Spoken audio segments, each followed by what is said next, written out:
Erika Donalds is the chair of the America First Policy Institute's Center for Education Opportunity and the wife of Florida Congressman Brian Donalds. Good morning to you, Erika. So what do you make of this latest move by the administration with the enhanced vetting?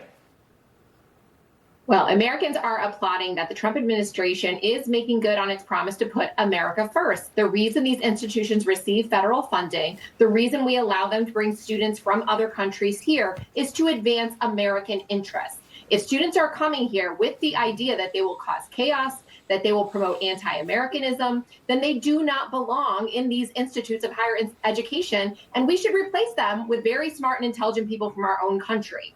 While we want innovators to come here and help advance America and the innovation that comes from here, we don't want to do it at the expense of our national security. Yeah, the great point. I've heard that argument many, many times over and over again. Also, the idea of folks coming in from different countries, really taking advantage of great American resources and then heading right back, right? Not contributing or staying in the United States. I know it varies case by case, but still interesting to point out. Harvard's president, however, seems to be doing what students like seeing, receiving a standing ovation at last week's commencement, where he appeared to take a jab at the Trump administration. Let's watch this together. Members of the class of 2025 from down the street, across the country, and around the world.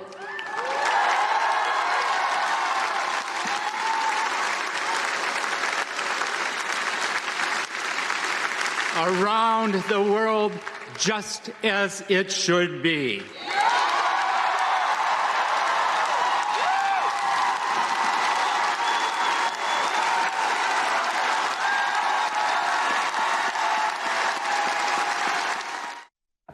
So the message is pretty clear there, and you see everyone standing up and cheering.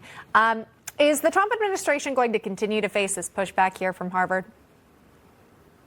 I believe they are, unfortunately, but at least we have a very well-known institution to make an example of, where the rest of the country knows that the Trump administration means exactly what they say.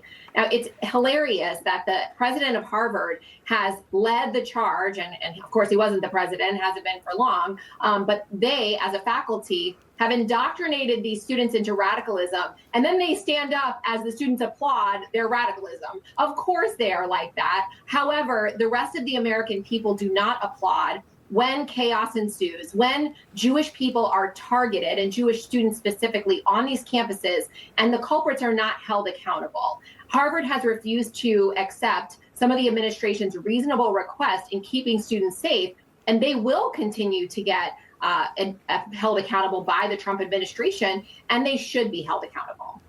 Yeah, I mean, obviously Harvard knows it's got a lot of allies in the federal court system. In fact, they've blocked the administration in their attempt to stop Harvard from enrolling foreign students. But the courts can't step in and tell the State Department how to vet those people. So you can enroll them, but we do not have to admit them. I mean, how do you see this playing out now between the Trump administration and Harvard? Well, Harvard should embrace the State Department's efforts to keep radicals out of our country.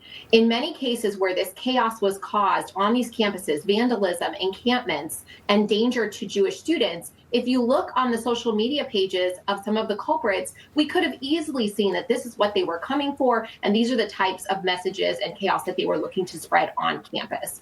Harvard and other higher education institutions need to focus on academic achievement, on innovation, and making sure that America continues to lead the world in this new age of AI and VR and other advancements. If we do not do that and we focus on radical ideologies and DEI, we will lose our place in global competitiveness. And so I encourage Harvard and all universities to comply with Title IX, comply with the DEI requirements, continue to take federal funds, and advance American interests with them. Yeah, well said.